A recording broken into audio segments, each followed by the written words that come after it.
অন্তর্বর্তীকালীন সরকারের শপথ আজ। নিরাপত্তার স্বার্থে আজ টাকা উত্তোলনের সীমা বেঁধে দিয়েছে বাংলাদেশ ব্যাংক। একটি অ্যাকাউন্ট থেকে 1 লাখের বেশি নগদ টাকা উত্তোলন করা যাবে না। তবে এই সিদ্ধান্ত শুধু আজকের জন্য প্রযোজ্য হবে বলে ব্যাংকগুলোকে জানানো হয়েছে। 7 আগস্ট রাতে ব্যাংকের ব্যবস্থাপনা পরিচালকের এক জরুরি বার্তায় এই নির্দেশনা দিয়েছে বাংলাদেশ ব্যাংক।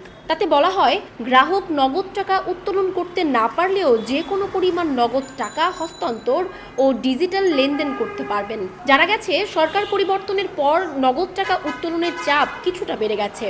বিশেষ করে আওয়ামীপন্থী রাজনীতিবিদ ও ব্যবসায়ী পরিবার থেকে নগদ টাকা উত্তোলনের চাপ দেখা যায়।